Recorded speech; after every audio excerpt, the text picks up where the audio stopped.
बिस्मिल्लाहिर्रहमानिर्रहीम। सैयद तस्लीम हैदर शाह अपने ऑफिशियल यूट्यूब चैनल से आपके सामने। अभी आपने देखा होगा कि मैं तो अभी टोरंटो में हूँ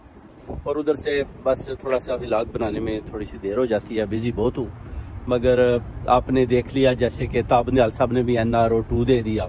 उसके अलावा वो भी चले गए दो तीन रुकनी जज पर वो अपना काम दिखाकर चले गए। उसके बाद अभी काजी फाइज सा आया, उसने भी अपना जो है ना काम दिखाने की कोशिश की जी कि मैं लाइव जी अपना चलाऊंगा, पूरा पाकिस्तान देखे। मगर देखना ये है कि आया काजी फाइज ईसा कौन से ऐसे फैसले करता है जो कौम के लिए अच्छे होते हैं, जो मुर्शिद के लिए अच्छे हैं, जो पाकिस्तानी कौम के लिए अच्छे हैं। वो कौन से ऐसे फैसले हैं जो जस्टिस काजी फाइज ईसा करता है और पूरी कौम उसको खराज तहसीन पेश करे। क्योंकि जैसे अपना चौधरी एतजाज हसन साहब ने भी फरमाया है कि काजी फाइज ईसा इतना इजी भी नहीं कि वो नवाज शरीफ को अपना जो है इतना level of playing of field इतनी आसानी से दे दे, क्योंकि नवाज शरीफ भी 21 को जाना चाहता है। मगर ताब निहाल साहब ने उसके सारे डोर बंद कर दिए। अब देखना ये है कि नवाज शरीफ भी पूरी तैयारी में है, क्योंकि आपको पता है कि डोनाल्ड ब्लूम ने भी बोला है कि आपके पास अभी एक आखिरी मोहरा है जनरल आसिम मुनीर को, वो है नवाज शरीफ। अगर नवाज शरीफ भी नाकाम होता है तो फिर हमारी मजबूरी है कि हम जो है ना अपना इमरान खान को फिर बाहर निकालना पड़ेगा, नहीं तो ये आप देख लें। अब इसलिए जनरल आसिम मुनीर ने भी शहबाज शरीफ को बोला है कि आप कुछ भी हो जाए, आप जो है ना अपना नवाज शरीफ को वापस लाएं,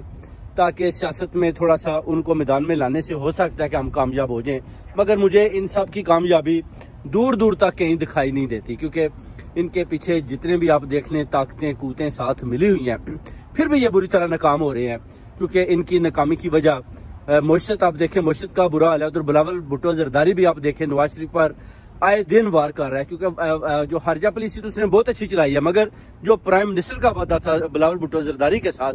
उसमें नवाज शरीफ ने जो है ना वो डंडा मारा है। उसने बोला कि इसको मैं प्राइम मिनिस्टर नहीं आने दूंगा, मैं खुद प्राइम मिनिस्टर आना चाहता हूँ। अगर नवाज शरीफ प्राइम मिनिस्टर आ जाता है तो फिर अपना जो बिलावल भुट्टो जरदारी 10 साल तक कभी भी प्राइम मिनिस्टर नहीं आ सकता। अगर चेयरमैन PTI इमरान खान साहब प्राइम मिनिस्टर आ जाते हैं तो उसके बाद फिर 5 साल बाद अपना बिलावल भुट्टो जरदारी की बारी आ सकती है। क्योंकि नवाज ग्रुप जो है इनका काम ही है कि लोगों के साथ धोखा करना, उनके साथ फ्रॉड करना, फ्रेब करना। क्योंकि चौधरी प्रहलाई को भी आप देखें बार बार केसों में अंदर बंद किया हुआ है। वो भी कह रहे हैं कि मुझे सारी कोर्टों ने बेलें दी हैं और मुझे बोला है जी कि आप चौधरी प्रहलाई को छोड़ दें। मगर आप देख लें वो कौन सी ताकतें हैं जिन्होंने मुझे पकड़ा और मुझे छोड़ने को तैयार नहीं है। ये सारी चीजें आप देखें सोचने वाली हैं कि 2 दफा का CM पंजाब उसको ये छोड़ने के लिए तैयार नहीं है। एक कोर्ट से उसकी बेल उसको जज देता है कि आप चौधरी प्रहलाई को रहा करें, इसको घर छोड़ करें, फिर गिरफ्तार कर लिया जाता है। अभी उस पर 11 केसेस चौधरी प्रहलाई के ऊपर और बना दिए गए हैं, जिस पर आप देखें कि उसके साथ बहुत बुरा सलूक उनके साथ किया कर रहा है। मगर वो चौधरी प्रहलाई डटा हुआ है, वो कहता है कोई प्रॉब्लम नहीं, आप जितने भी केस बनाए मैं इंशाल्लाह ताला खड़ा हूँ, इमरान खान के साथ खड़ा हूँ, मैं PTI का सदर हूँ पंजाब का, मैं मुकाबला करूंगा, ये जितना भी जुल्म कर ले। उधर मोहन सलाई साहब भी कहते हैं जी कि ये मैं अब अल्लाह पे छोड़ता हूँ कि मेरे जो बाप के साथ क्या जो सलूक किया जा रहा है इसका हिसाब भी अल्लाह लेगा। यानी आप देखें कि अपना चौधरी मोहन सलाई को चाहिए था कि पाकिस्तान जाता और उधर अपने आप को उनके हवाले करता और चौधरी प्रहलाई को उधर से छुड़वाता। मगर उसने भी जाहिर ये सोचा कि कहीं ये ना हो कि मुझे भी पकड़ ले, और मेरे बाप को तो पहले पकड़ा हुआ है, तो इससे बेटर है कि वो लंदन में छुपा बैठा है अभी। अब आप देखें कि जो चीफ जस्टिस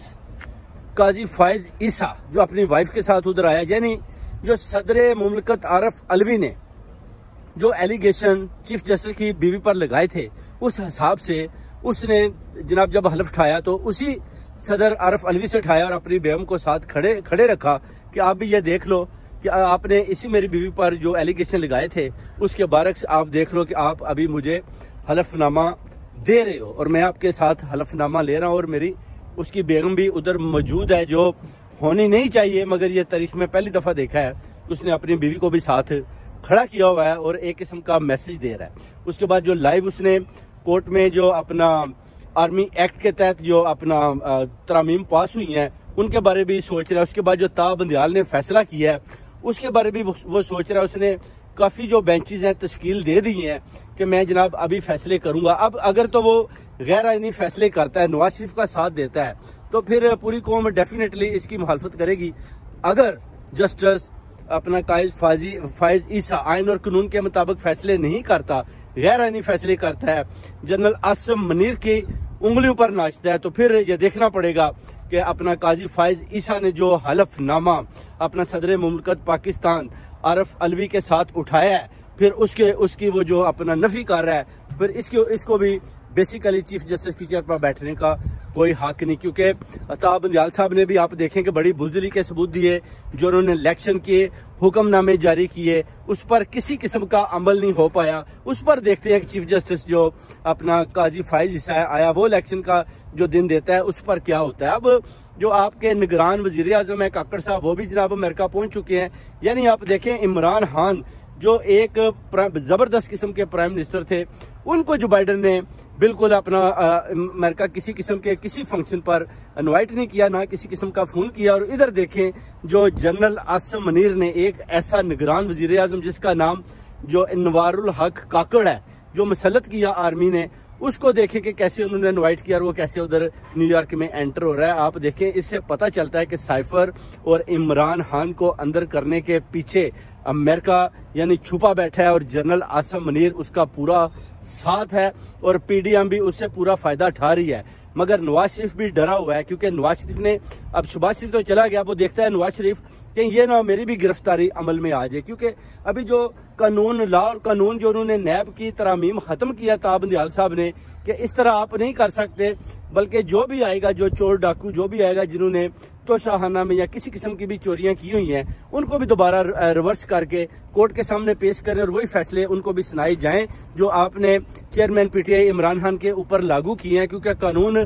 सबके लिए बराबर है। अगर आप झूठे केस बनाकर इमरान खान के ऊपर इस तरह के केस मुसलत करते हैं तो फिर इन सब के ऊपर भी वही केसेस चलाएं। उधर बिलावल भुट्टो जरदारी आप देखें कि वो भी भरपूर मुकाबला कर रहा है, नवाज शरीफ की सख्त मुखालफत कर रहा है, क्योंकि लास्ट मीटिंग जो हसन नवाज के ऑफिस में हुई थी उसमें आप देखें कि बिलावल भुट्टो जरदारी को नवाज शरीफ ने साफ साफ जवाब दे दिया कि मुझे प्राइम मिनिस्टर बनना है, जिस पर वो बड़ा मुंह लटका कर बैठा हुआ था बिलावल भुट्टो जरदारी। और नवाज शरीफ बड़े गुस्से में बोल रहा था, क्योंकि उससे ही अब बिलावल भुट्टो जरदारी को समझ आ गई थी कि मेरी उधर औकात क्या है। बेसिकली अब उसको समझ आइए कि हमें पीडीएम का हिस्सा नहीं बनना चाहिए था, हम पीडीएम का हिस्सा बने हैं, तो इसकी वजह से जो सिंध की हुकूमत है वो भी खतरे में पड़ चुकी है। इसलिए बार बार वो अभी आप देखें डेली बयानात दे रहा है कि ये देखें जी अपना जो है नवाज शरीफ जो है ये क्या क्या हरकतें कर रहा है और कैसे ये सिंध पर कब्जा करना चाहता है, और कैसे जो है जनरल आसिम मुनीर भी सिंध हमसे लेकर अपना पीडीएम के दूसरी अपना नून के हवाले भी करना चाहता है।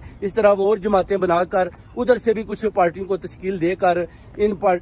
पार्टियों को कुछ सीटें भी देना चाहता है, जो वो सिंध में सोच रहा है कि इधर से मैं उनको दिलवाऊं। इस तरह जो अभी मुशत का हाल है वो देखें कितना बुरा है, क्योंकि साक डार ने जो उधर मुशत का बुरा हाल किया, जो जनाजा निकाला हुआ है, उस पर आप देखें कि अपना बिलावल भुट्टो जरदारी भी बड़ा खफा है कि नवाज शरीफ की वजह से, शहबाज शरीफ की वजह से ये दिन हमें देखने पड़ रहे हैं। उधर मरियम नवाज भी लंदन भागना चाहती है, क्योंकि जैसे ही उसने ताब बंदियाल साहब का फैसला सुना तो नवाज शरीफ ने भी बोला कि तुम भी इधर लंदन की तरफ आ जाओ, वो भी उधर से लुमड़ी भाग कर इधर आना चाहती है। बाकी आप देखें जितने भी नून के जितने भी पटवारी हैं वो सब भागकर अभी हसन नवाज के ऑफिस में छुपे हुए हैं। जैसे बाहर निकलते हैं लोग उनको गालियां दे रहे हैं, वो उनको दे रहे हैं। अपना तारड़ का हाल देखें, उसको भी गालियां पड़ चुकी हैं। ये इस मुसल्लत की हुई हुकूमत के जितने भी जैली मिनिस्टर्स हैं, इनका हाल आप देखें हसन नवाज के ऑफिस के बाद क्या हो रहा है। अब ये जाकर दोबारा किसी तरीके से भी दोबारा नून की हुकूमत कायम करना चाहते हैं। जनरल आसिम के कंधे पर रखकर ये बंदूक चला रहे हैं और जनरल आसिम मुनीर को बिल्कुल समझ नहीं आ रही। अब उसके लिए ये बेहतर है कि अगर नवाज शरीफ जाता है तो उसको चाहिए, कोर्ट को चाहिए कि ऑर्डर करने और इनकी गिरफ्तारी लाजम होनी चाहिए, उनको कोर्ट के अंदर पेश किया जाए, ताकि इनके ऊपर जो इल्जामात लगे हुए हैं जो सही हैं उनमें से ये कैसे बरी हो चुके हैं, कैसे इनकी अपना जो केसेज हैं कैसे खत्म हुए हैं, इनकी भी पकड़ दकड़ करनी चाहिए और इनको डेफिनेटली जो है कोर्ट के सामने पेश करना चाहिए। और काजी फायज ईसा अगर नवाज शरीफ का साथ देता है और उसको छोड़ने पर मजबूर होता है और गैर आईनी फैसले करता है, तो फिर आप समझ लें कि इस मुल्क के साथ गद्दारी पे गद्दारी हो रही है, जिनमें जनरल्स के अलावा काजी फायज ईसा जस्टिस भी शामिल है, मगर सारे जस्टिस शामिल नहीं है। अब देखेंगे इंशाल्लाह ताला जो अम्मार जो छोटा वो बच्चा था जो अपने बाप के जिसका बाप उन्होंने गिरफ्तार किया हुआ था, उसके लिए वो तड़प कर मार गया, उसके बारे में भी देखेंगे कि अब चीफ जस्टिस साहब क्या कदम उठाते हैं वो कौन सा कानून है कि एक बच्चा मर रहा है और उसके बाप को छोड़ नहीं रहे, जिसको बेगुनाह कि वो पीटी का उसको पकड़ के अंदर किया हुआ है। ये चीज़ें भी देखने वाली हैं। डॉलर पर जनरल आसिम मुनीर साहब कैसे अपना काम कर रहे हैं, दूसरी अपना जो चीज़ों पर वो कैसे कर रहे हैं, ये भी देखना पड़ेगा इंशाल्लाह ताला। और आपको इंशाल्लाह नेक्स्ट लेवल पर बताएंगे कि अब आगे क्या हो रहा है। आपको तस्लीम हैदर का सलाम।